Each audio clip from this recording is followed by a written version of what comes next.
Masih ingat lagunya Sepohon Kayu? Ya, asal jangan sepohon ganja ya Bu. Sepohon kayu daunnya rimbun, lebat bunganya serta buahnya. Walaupun hidup 1000 tahun, bila tak sembahyang apa gunanya?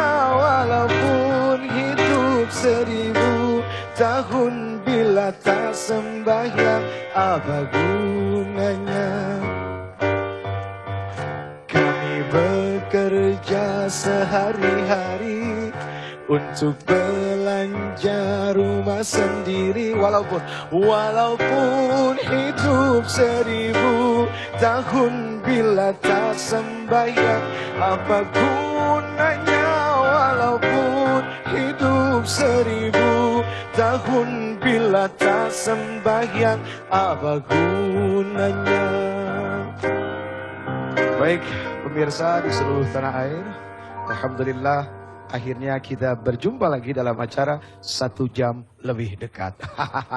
Tepuk tangan dong. Karena yang punya acara bukan saya, sudah pasti saya adalah binatang tamu. Bintang tamu ya. Ya, loh kenapa bisa binatang? Ya memang sifat manusia kadang-kadang jadi binatang. Kan gitu ya Bu? Ya udah kita panggil aja Mbak Teteh kali ya, Teh Ini Rahmawati. Teteh aja Teteh. Assalamualaikum Ibu, Bapak.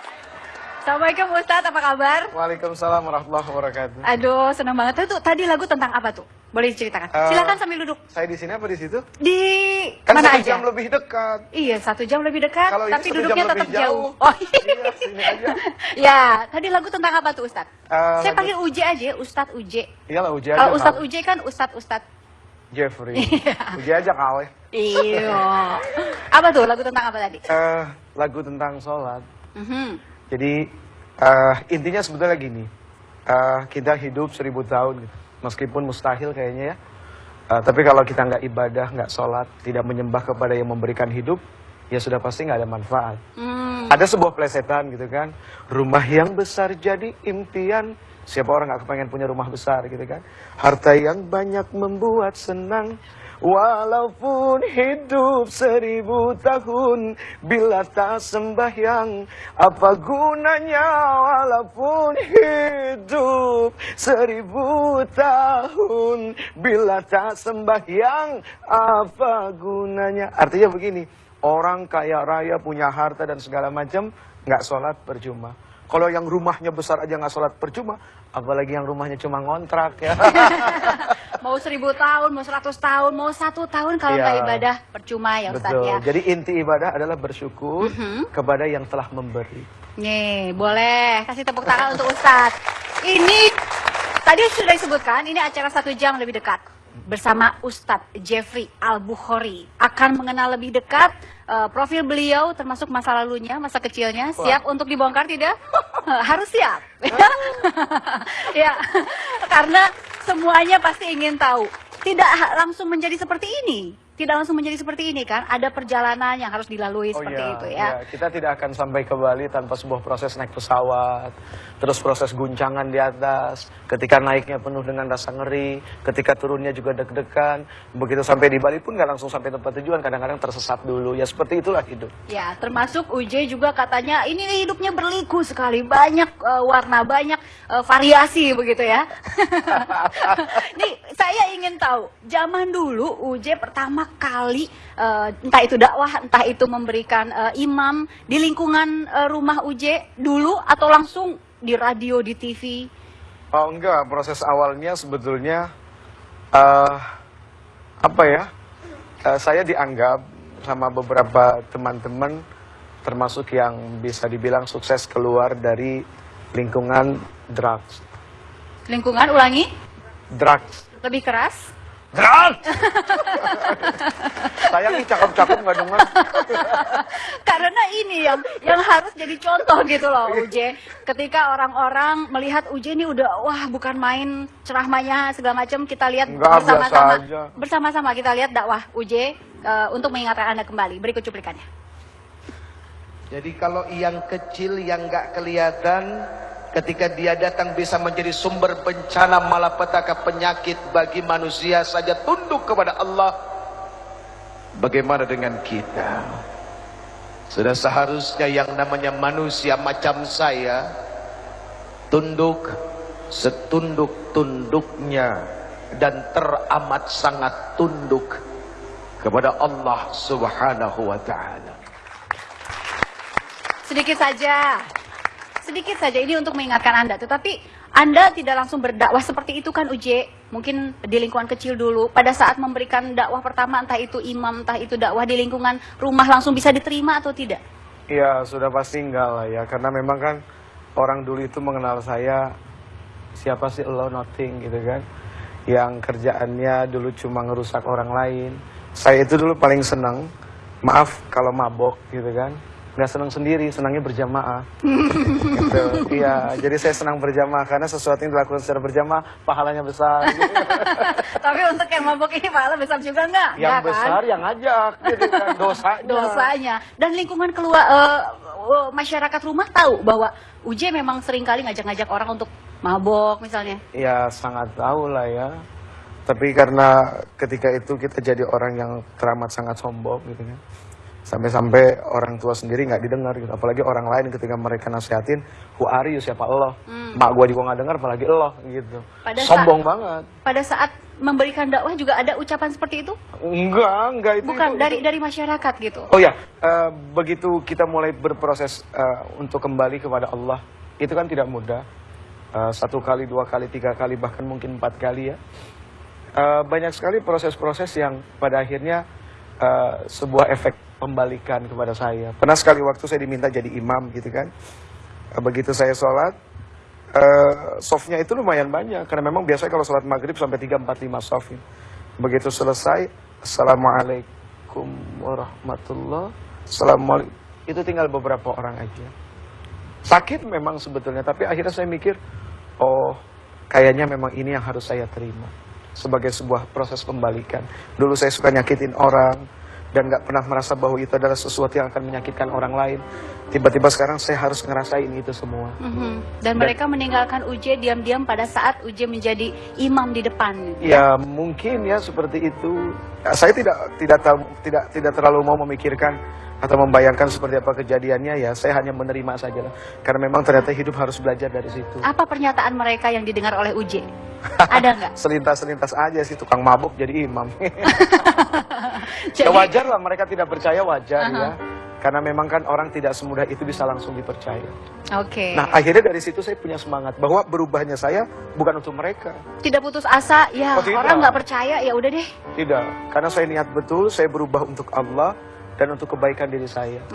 Yang akhirnya semua itu pasti sekali waktu Allah akan berikan sebagai sebuah bentuk hadiah buat saya. Ya, kami masih akan kembali lagi bersama Ustadz Jeffrey Al-Bukhari sesaat lagi. Satunya saya yang punya kamar di dalam kamar. Jadi di internet itu dibikin lubang, di sana ditaruh kasur. Jadi kalau pengen ngerokok naik ke atas. Biar nggak ketahuan. Biar nggak ketahuan. Kalau ketahuan diapain biasanya? Nggak ketahuan.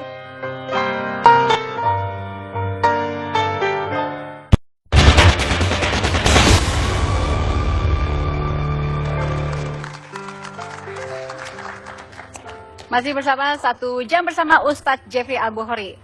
Uje, ini kalau misalnya melihat masa lalu nih, lagi kecil kan hebat banget ya?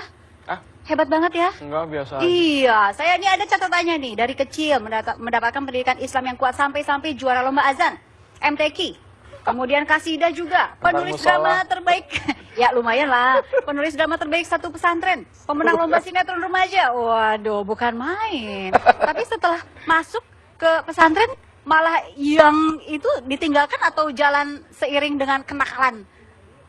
Jadi gini kali ya, kalau mungkin bahasa kedokterannya, apa sih double impulse apa-apa lah, memiliki 2 kepribadian ganda. Jadi di satu sisi gue tuh kepengen yang orangnya taat ibadah, tapi di sisi lain tiba-tiba gue kepengen orang yang nakal gitu kan. Ada sisi itu ingin menjalankan dua-duanya? Kuat banget gitu loh. Misalnya gini, di pesantren tuh ada acara apa gitu kan, biasanya selalu Ini nggak enak ngomong jadi gue lu nih. Nggak apa-apa, santai aja. Nggak, Ini udah. menunjukkan Ustadz Jeffrey yang sebenarnya kan. 1 jam lebih dekat. Kan kurang ajar ngomongnya. Bukan ngomongnya sama Teteh gitu. Lanjut. Ah, iya mah kurang ajar pisan. Jadi lagi kecil itu punya kepribadian 2. Iya. Ingin juga di jalan yang lurus misalnya Ah. agama segala macam, tapi juga nakal juga kepingin juga gitu. Ya, akhirnya di pesantren itu cuma satu-satunya saya yang punya kamar di dalam kamar. Mhm. Jadi di internet itu dibikin lobang, di sana ditaruh kasur. Jadi kalau pengen ngerokok naik ke atas. Biar nggak ketahuan. Biar nggak ketahuan. Kalau ketahuan diapain biasa? Nggak ketahuan, ternyata nggak ketahuan. Hebat. Sampai keluar baru kebongkar gitu kan. Ternyata bolong itu internet ya. Ditaruh kasur gitu kan. Terus lagi asik-asiknya pesantren kabur ke Tangerang cuma pengen nonton film Rambo doang. Nonton Rambo, pergi ke Tangerang. Pulang ketahuan dibotakin. Tuh kalau dibotakin seneng karena dibotakinnya di asrama putri. Jadi seneng banget. Yeah. Tetap ya. Nih, sepertinya belum keluar semua nih. Saya pengen mengeluarkan seseorang yang bisa Tidak akan bongkar-bongkaran soal ujian. Kita undang seseorang.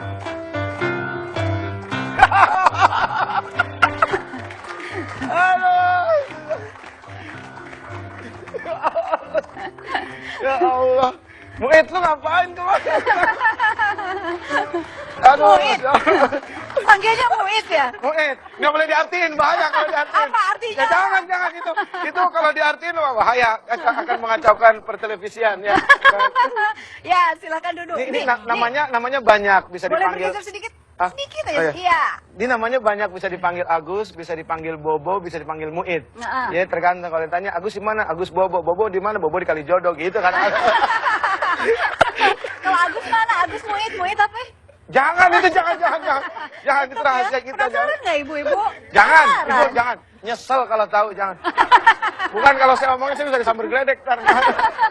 Nih, tadi kita lagi ingin bongkar-bongkaran seorang Ustadz Jeffrey Al-Bukhari sekarang. Tapi dulu panggilan kecilnya, ditunggu di pengkolan ya, preman soalnya. Lagi kecilnya panggilannya apa? Jeffrey ya. Jeffrey aja.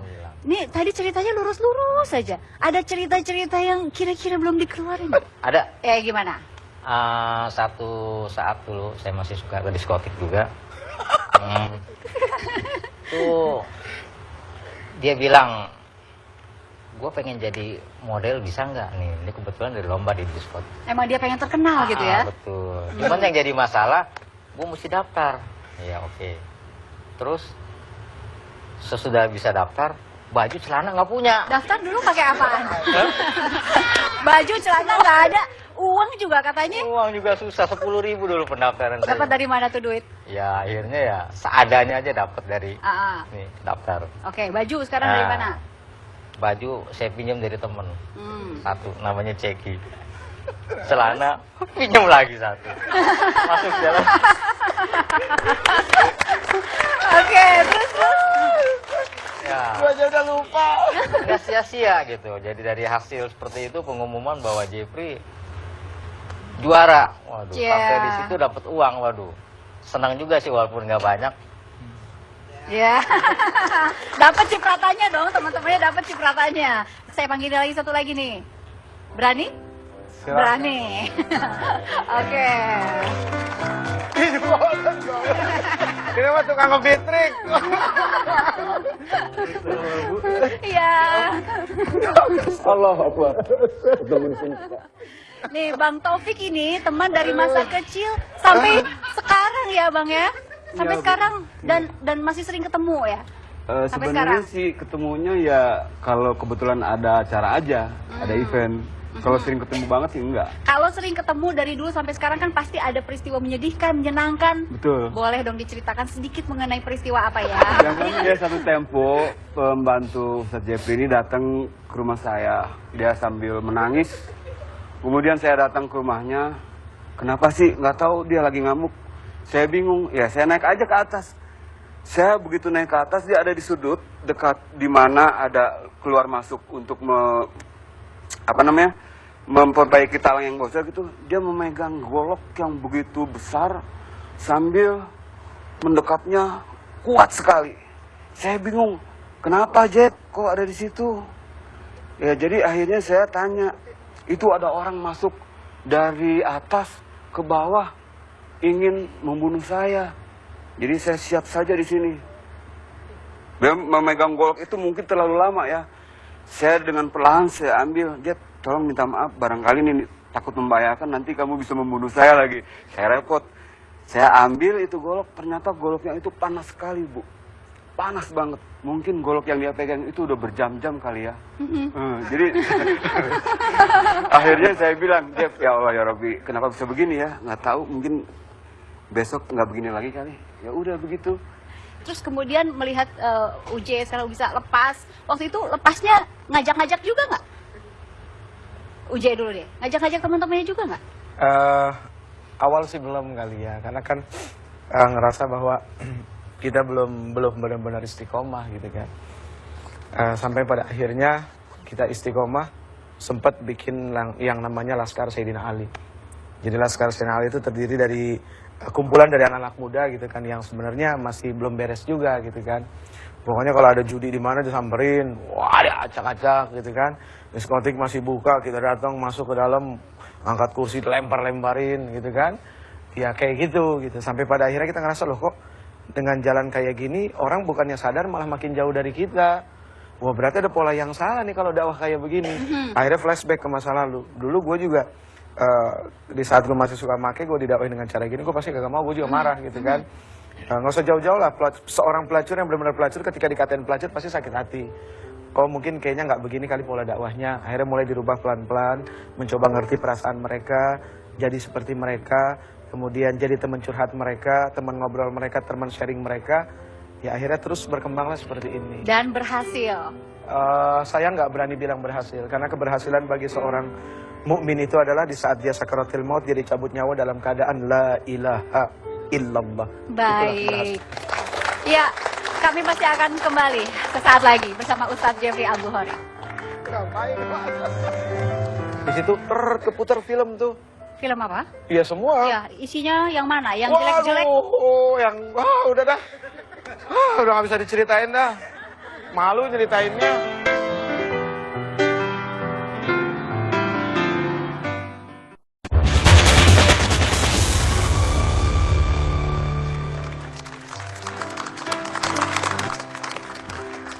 Kembali lagi di 1 jam lebih dekat bersama Ustadz Jeffrey Al-Bukhori. Tadi sudah bercerita mengenai masa remaja ya. Masa ya zaman-zaman apa menyebutnya Uji? Masa iya sih. Nah itu. Masa jahiliyah. Masa-masa jahiliyah. Kapan titik balik yang sangat penting menurut Uji ketika masa jahiliyah berubah menjadi ya bisa dibilang masa sekarang? Sebetulnya banyak proses ya. Proses yang paling pernah sekali waktu saya diajak umroh sama umi saya. Itu umroh yang pertama kali. Proses umrohnya juga luar biasa. Banyak sekali pembelajaran yang Allah kasih. Waktu itu saya datang ke sana bawa obat. Datang ke mana bawa obat? Bawa obat untuk menenangkan diri. Karena kan dalam kondisi paranoid yang sangat luar biasa berat. Akhirnya saya bawa obat dari Dadang Hawari, ke Profesor Dr. Hawari. Oke. Sampai di Mekah, sampai di Jeddah terus langsung ke Madinah. Begitu di Madinah, tiket saya hilang. Nggak tahu kenapa. Nggak ngerti itu, padahal waktu dikasih dua-duanya dikasih. Begitu dipulangin dua-duanya. Tapi kenapa tiket saya nggak ada? Cuma tiket umi saya. Di situ akhirnya berasa bahwa hidup lu bukan cuma untuk lu sendiri, bahwa lu harus juga bergantung dengan orang. Bahwa lu punya manusia kanan kiri yang harus lu juga terkadang boleh juga minta bantuan mereka kan gitu. Akhirnya saya ketemu seorang syekh yang memang kebetulan kawan umi saya udah lama gitu kan. Nah beliau yang bantu ngurusin tiket itu. Nah sepanjang di Madinah itu pas hari Jumat kalau tidak salah, saya diantar sama seorang mutawif di Mekah, namanya Murad, dia orang Lombok. Diantar ke Masjid Nabawi, sholat, terus saya diajak ke Raudhah, disuruh duduk di Raudhah. Tapi kan karena lagi itu, waktu itu kan pangaplongo gitu loh, jadi nggak ngerti, udah begitu aja. Nah pas keluar dari Raudhah, lewat makam Rasul disuruh sholawat. Nah pas keluar pintu, nah di situ yang subhanallah. Nggak tahu kenapa, percaya nggak percaya, ini saya ada yang narik mbak. Ada yang narik, dihantemin ke tembok, tung. Saya di situ nangis kurang lebih 2 jam kayak anak kecil. Di situ keputar film tuh. Film apa? Iya semua. Ya, isinya yang mana? Yang jelek-jelek? Yang udah dah. Udah nggak bisa diceritain dah. Malu nyeritainnya. 2 jam itu keputar film masa lalu yang suram itu? Wah udah ampun deh. kejahatan sama perempuan, waduh aku tuh. Terus ya udahlah pokoknya nggak bisa diceritain lah Mbak Ya, ya. setelah Saya pikir itu, banyak yang nonton juga kali, tapi udah ngemaafin saya, udah maafin ya, maafin. nah setelah itu diputar semua film dan kemudian Iya, saya nangis gitu kan. Terus besoknya saya berangkat umroh pakai kain ihram. Sampai di Mekah kita tawaf wada. Begitu di saat selesai tawaf, saya doa di Multazam gitu antara Hajar Aswad dengan pintu Ka'bah. Di situ saya nangis, saya pentokin kepala, saya minta sama Allah, ya Allah, seandainya hidup saya punya manfaat buat engkau, buat Rasul engkau, buat orang tua saya dan buat orang banyak, saya minta tolong sembuhkan saya. Tapi seandainya saya tidak punya manfaat, pulang dari sini saya hanya bikin maksiat, ya Allah saya minta mati aja deh. Karena saya ngerasa bahwa dosanya itu sudah seperti satu gelas air yang dituang penuh, kemudian dituang lagi nih airnya berceceran, seperti itulah ngerasa dosanya. Selesai dari situ, sholat sunnah 2 rakaat, terus kan biasanya ke sumur Zam-Zam minum, karena waktu itu bulan puasa kan tidak mungkin minum. Saya lupa, saya minum, pantas orang kanan kiri ngeliat gitu kan. Begitu keluar dari sumur Zam-Zam baru ngeh kalau lagi puasa, saya tanya sama umi saya bilang, kata Rasulullah kalau kita lagi puasa lupa terus makan minum, sesungguhnya Allah Subhanahu Wa Taala memberikan makan dan minum. Jadi saya merasa bahwa, oh ini ada signal bagus dari Allah gitu kan. Akhirnya pulang berproses, coba untuk istiqomah, ternyata begitu lagi. begitu lagi. Memang guanya aja nggak bener. Iya gitu kan, lebih sportif lah ya. Kalau kita harus nyalain orang lagi capek kali kan gitu. Oke, saya ingin memanggil seseorang juga nih, seseorang yang tahu persis ya Anda dulu memulai karir dari mana, ya, sebelum menjadi seperti ini. Silakan.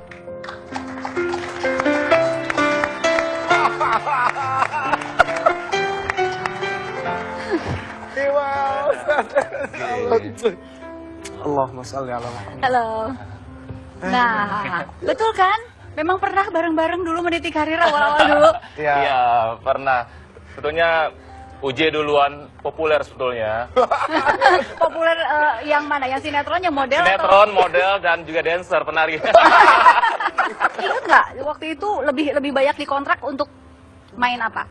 Sinetron, sebetulnya banyak sinetron ya UJ waktu itu. Ya, Sinetron. tapi kita sempat berlakon bareng karena dulu kita punya yang namanya sebelum ada yang di TV-TV itu Iya. kan kita udah bikin namanya wayang nakal. Itu gagasannya Gugun. Aha, Gitu Gugun Gondrong ini, ya. Ini jadi Petruk, Jadi gareng. jadi karet. Jadi kita berpakaian wayang. Wayang dulu. Main di? Jadi kita main tuh keliling ya di kampus, Iya, bahkan betul. juga di mall-mall. mall gitu ya. Jadi saudara Gugun, UJ sebagai ini gareng, saya sebagai Petruk gitu. Terus ada beberapa teman-teman artis model ya, waktu itu masih zamannya Lia, terus Ino Febrianti, ya kan, Lulu Tobing, masih zaman-zamannya mereka baru-baru itu gitu. Jadi Pak actingnya luar biasa. Jadi kalau dia ngomong kita bingung nih serius apa acting? Nah, maka dari itu. Acting luar biasa. Jadi udah susah dibedakan gitu. Kebayang nggak dulu zamannya gaul nih, UJ akan menjadi ustadz? Oh enggak, jadi pernah dulu kita bikin acara kayak syukuran di rumahnya Gugun. Dia diminta untuk, siapa mimpin doa? Dia menunjuk untuk mimpin doa, waktu itu belum jadi UJ ya. Terus kata Gugun, well nih doanya perlu kita ulang nih, begitu Jeffrey pulang.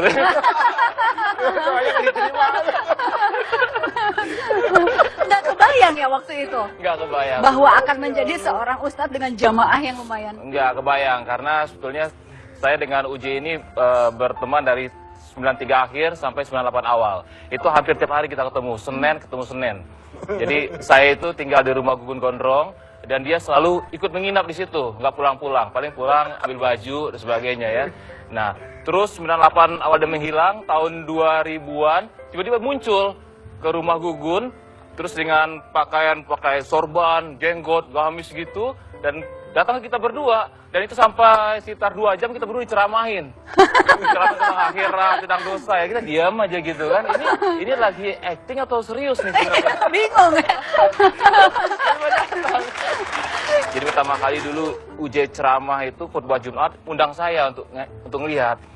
Jadi saya di antara jemaah itu pertama adalah saya tuh mau ketawa. Ketawa kebayang kan apa yang kita lakukan selama ini, tiba-tiba dia ada. Tiba-tiba dia jadi khotib gitu.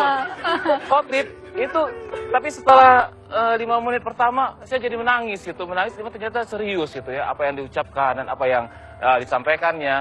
Kemudian juga saya memberikan masukan ketika itu ada UJ, karena dandannya belum kayak gini ya. Sekarang dikenal sebagai Ustadz Gaul. Iya. Waktu itu nyaris bergabung lah dengan berbagai organisasi ya bro. Saya Dulu gimana? Digambarkan. ya pakai apa itu sorban, jubahnya mungkin 3 lapis ya, jenggot, tambah lagi. Banyak sekali lah gitu. Saya bilang, Jeff, kalau seandainya Jeffrey ceramah di antara orang-orang yang sudah kenal agama, ya percuma. Mereka sudah tahu agama. Justru teman-teman kayak saya dan lain-lain ini yang tidak tahu agama yang perlu diberikan siraman rohani gitu, pencerahan. Tapi kalau Jeffrey dengan dandan begini sudah ngatur jarak dengan kami gitu. Akhirnya udah Jeffrey dan pelan-pelan menjadi Ustadz Gaul kayak sekarang. Luar biasa sih. Ya. Baik, kami masih akan kembali di 1 jam lebih dekat bersama Ustadz Jeffrey Al-Bukhari. Terus saya nyamperin mobil, siapa tuh Gun? Oh jangan, tuh adek gua. Nah, Gugun udah tahu saya PK. Takut, Iya, Gugun tahu saya PK, penjahat kelamin.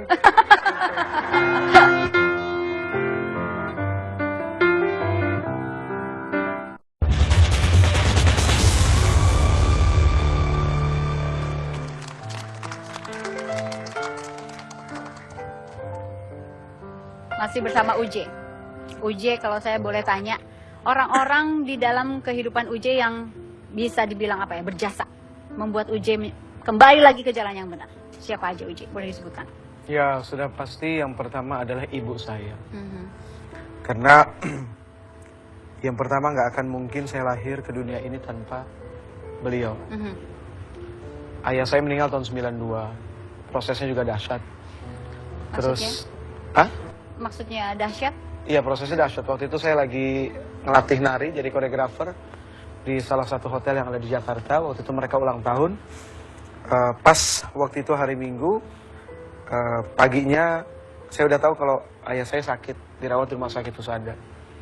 Pas saya pergi dikasih uang berapa ribu perak buat ongkos. Begitu selesai latihan sore, Heng, gue balik dulu ya. Ada satu teman akrab namanya Hengki, dari awal saya proses latihan teater segala macem. Kenapa lu? Bokap gue sakit nih. Oh ya udah lu balik deh. Pas saya pulang ternyata orang tua saya sudah meninggal. Jadi saya nggak ngeliat proses itu. Dan saya sempat ngamuk-ngamuk di rumah sakit, nggak nerima lah, biasa lah ya. Narik ini, itu segala macam. Sampai akhirnya dikubur. Ya itu jadi kenangan yang sangat luar biasa aja. Karena tanpa ayah saya yang bangunin saya setiap subuh, terus nyuruh saya azan, nggak akan mungkin saya seperti ini. Gitu. Bisa bersuara tinggi gitu kan, dengan nafas yang panjang. Itu tanpa perjuangan ayah saya yang setiap pagi ngebangunin subuh, nyuruh saya azan, kayaknya nggak akan mungkin seperti itu. Jadi itu yang paling diingat. Ayah saya keras. Seorang ayah. Iya, keras, badannya besar, tinggi, kumisnya segini. Tapi saya tahu banget bahwa dia tidak boleh melihat keluarganya terluka sedikit pun. Tapi beliau juga orang yang selalu tidak akan membela kalau anaknya salah. Salah dia akan bilang salah kepada anaknya, tapi kalau benar, dia tidak akan pernah mundur untuk bela keluarga. Dan itu yang sangat luar biasa. Ketika beliau meninggalkan, ibu lah yang kemudian mengambil alih semuanya. Tahun 92, single parent, ibu saya sampai sekarang setiap hari yang selalu begini. Ya Allah, kan itu. Sampai terakhir ibu saya mengizinkan saya untuk nikah. Padahal sebelumnya saya udah punya pacar waktu itu. Terus saya ngajak nikah dia, tapi ibunya bilang saya disuruh sembuh dulu. Sembuh dari yang satu Sakit itu? paranoid. Yang saya dianggap gila kan. Sakit sih, cuma kayak gimana, emang kenyataannya begitu, gila kan ya. Tiba-tiba saya ketemu seorang perempuan yang kekeh banget nyamperin gitu kan. Bahkan ketika itu amprokan berdua ketemu tuh di rumah. Ya proses, nggak ketemu lagi. Oh mungkin ini kali ya.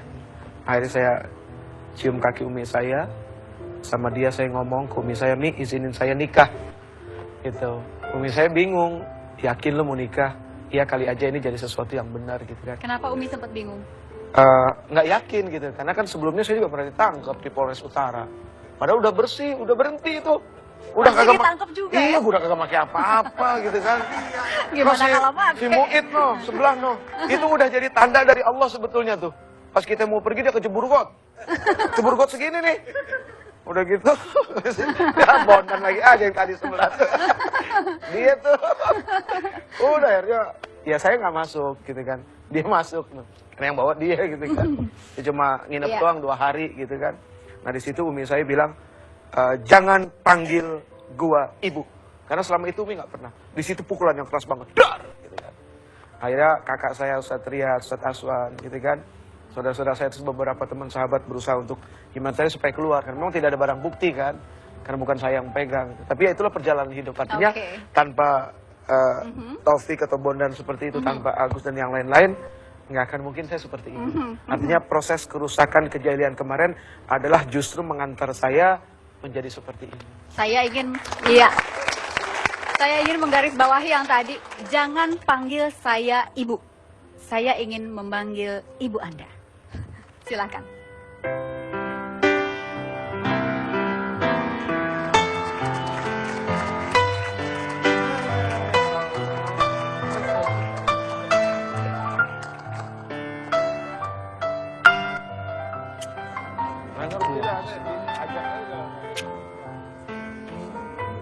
Iya, kirain udah pada tidur. Ya. Ini senang banget ya ngumpul di sini semuanya. Ibu, tadi saya mendengar sedikit cerita, jangan panggil saya ibu. Itu ibu masih ingat betul peristiwa itu dan ingat betul kata-kata itu pernah terlontar. Iya. Gimana waktu itu ibu melihat anaknya bisa seperti itu saat itu? Waktu itu memang mungkin cobaan saya juga sebagai orang tua. Cobaan bagi putra juga, bagaimana hidup di dunia ini ya kan. Mungkin Jeffrey ini waktu itu bukan karena kelakuannya memang begitu. Karena memang waktu dari kecil pun dia suka MTQ, qasidah, senam gitu.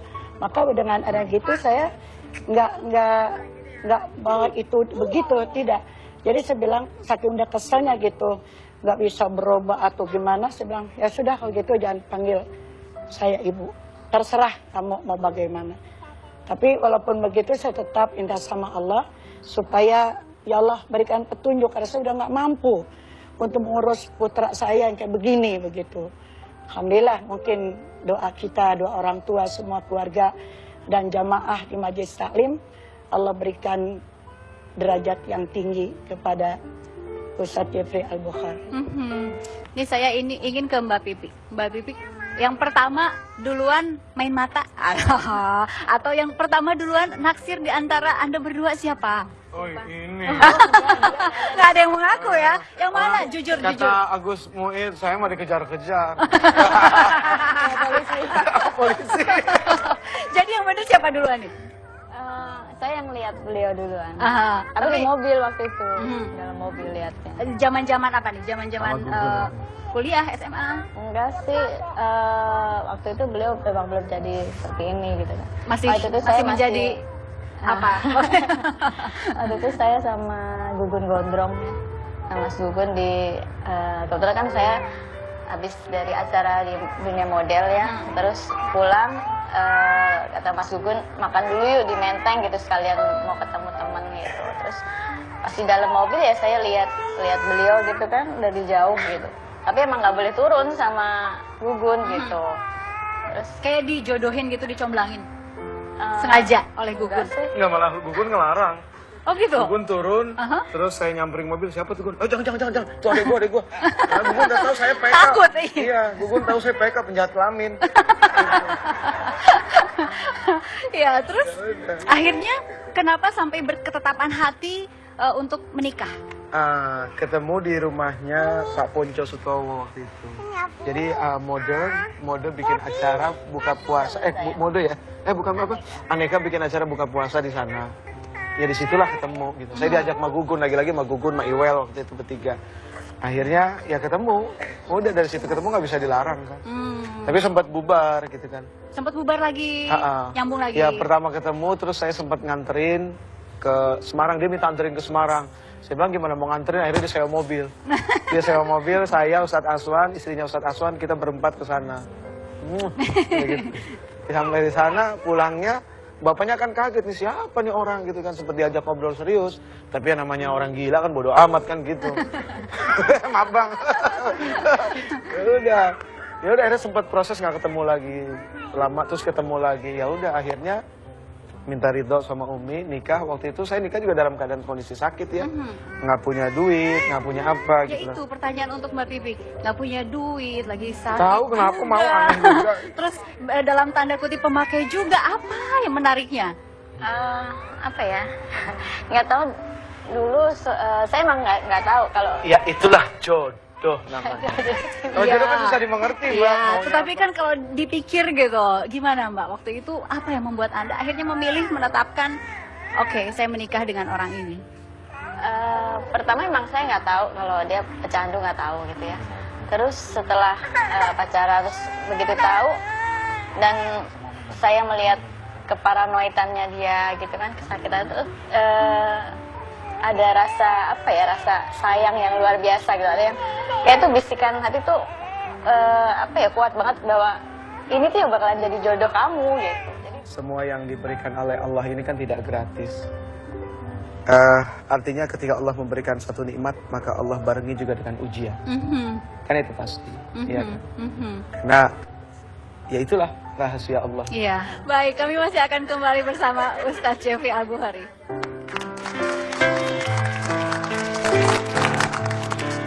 Kiai ngapain? Belajar. Belajar apa? Belajar Quran. Dari mana? Dari bawah lagi. Jadi dengan usia beliau yang seperti ini masih senang belajar. Karena mikir ya Allah, gue sombong apa?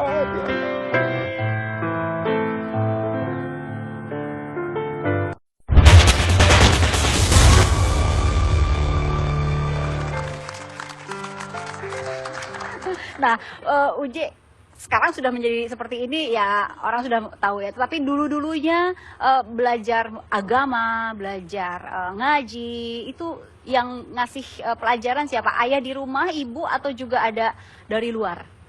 Gini, di masa saya sakit paranoid itu kan selalu nightmare, mimpi yang luar biasa. Ya. Mimpi seperti apa misalnya? Melihat jasad sendiri. Gitu. Seperti itu? Ya, saya melihat diri saya berjalan di tengah-tengah kuburan, terus di atas kuburan banyak cahaya putih, sampai mimpi disiksa, sampai pada akhirnya saya nggak berani tidur. 7 hari 7 malam saya pernah nggak tidur karena takut. Karena takut mimpi yang serem-serem Takut itu? mati. Jadi waktu itu pakai drugs, pengennya mati nggak mati-mati. Akhirnya setelah sakit dikasih rasa takut mati, benar-benar luar biasa. Sampai kurus habis badan gitu kan. Pernah, maaf, mencoba untuk bunuh diri misalnya?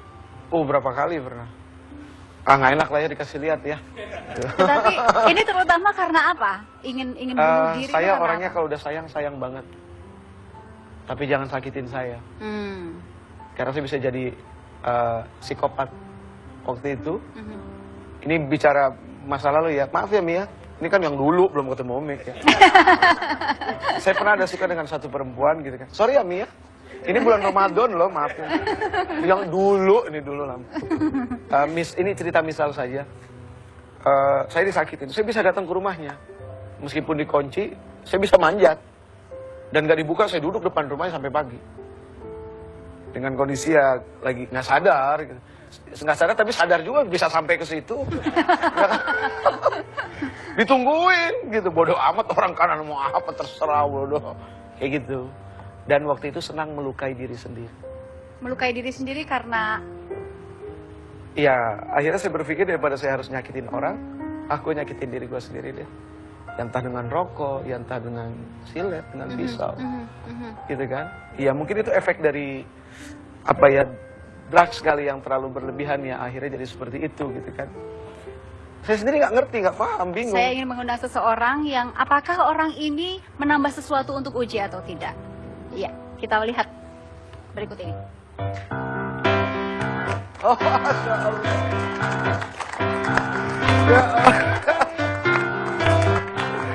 Aduh. Allah. Allah. Sehat. Allah. Silakan, Ustaz. Silakan. Aduh, ya Allah. Nah, Uje, boleh diceritakan beliau dan Ya. ini berdua guru Anda atau apa maknanya untuk Anda? ada satu madrasah namanya Manhalun Nasiin. Di saat saya sekolah SD, pulang siangnya itu sudah pasti harus sekolah madrasah gitu kan. Nah, beliau-beliau ini menjadi guru saya dari kecil gitu. Sampai batas kemarin ketika proses hidayah itu sudah mulai datang, saya datang lagi ke mereka gitu. Jadi yang saya lihat dari mereka adalah beliau-beliau ini orang yang sangat tawadhu, luar biasa. Mangga kalau tidak percaya silahkan datang ke rumahnya, kaca nakonya pun tidak komplit. Tapi mereka bahagia, senang saja. Karena setelah saya tahu apa sih yang mereka cari, oh ternyata beliau-beliau ini nggak butuh dunia, beliau-beliau ini hanya butuh akhirat, hanya butuh kebahagiaan di sisi Allah Subhanahu Wa Taala. Nah, itu yang sampai sekarang saya belum dapat. Ustadz, pada saat itu Anda melihat nggak bahwa UJ akan menjadi seperti ini? Ada, sudah kelihatan atau lebih banyak bandelnya? Waktu di madrasah saya nggak lihat kenakalannya itu, baik-baik saja gitu. Dan dalam usia 9 tahun sudah pandai baca Quran. Iya. Dan terlatih sholat 5 waktu. Saya pesan untuk menjadi orang yang senang, 2 harus kau miliki. Pertama, pandai baca Quran dan tadarus Quran setiap hari. Kedua, senantiasa sholat 5 waktu sampai menghembuskan nafas yang terakhir.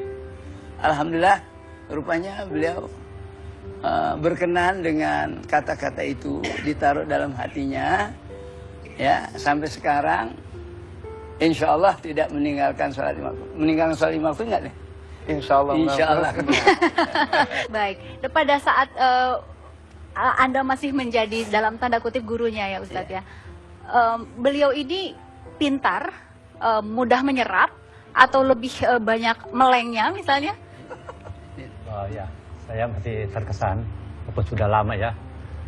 Beliau ini waktu belajar di Madrasah Manhalun Nasiin, murid paling kecil, tapi saya lihat dengan keadaan sekarang ini, ya memang udah ada bakat. Dari suaranya bagus, Quran juga alhamdulillah. Jadi kalau ada perlombaan disebut MTQ itu ya, selalu beliau yang diajukan, baik tingkat kelurahan maupun kecamatan. Alhamdulillah selalu juara. Jadi rupanya bakat guru Quran sama lagu itu memang dari kecil, ya. Jadi saya sangat berkesan, ya. Masih teringat, ya. Dulu di sekolah di madrasah itu paling kecil, tapi suaranya paling hebat itu, nyaring, bagus. Itu kesan yang saya ini. Jadi kalau lihat seperti sekarang ini, memang sudah ada bakat gitu, Sudah ya. kelihatan ya. Di Quran, sholawat. Sudah kelihatan bakat itu Ustadz, tapi di Tapi tengah-tengah untuk jalan jadi sempat seperti sekarang tidak tahu. Kan kalau UJ sekarang masih sering mengunjungi guru-guru lama ini? Belakangan ini karena kesibukan yang sangat luar biasa. Terakhir ketemu mungkin setahun yang lalu ya. Tapi dengan beliau termasuk sering karena sering keluar juga sama-sama. Beliau ada acara, buat acara saya suka datang. Karena beliau memang nggak pernah kemana-mana di luar. Tapi masih sekolah beliau. Sekali waktu saya ketemu di Tanah Abang ya, saya tanya, Kiai ngapain? Belajar. Belajar apa? Belajar Quran. Dari mana? Dari bawah lagi. Jadi dengan usia beliau yang seperti ini masih senang belajar. Karena mikir, ya Allah, gue sombong amat ya. Jadi beliau tuh masih senang belajar. Saya pikir jadi dosen atau guru ngajar, ternyata jadi murid. Senang jadi murid, senang terus belajar. Itu yang akan diambil nanti oleh UJ untuk selanjutnya. Insya Allah, mudah-mudahan. Insya Allah. Baik, Ustadz terima kasih sudah hadir di sini di acara 1 jam lebih dekat bersama Jeffrey Al-Bukhari.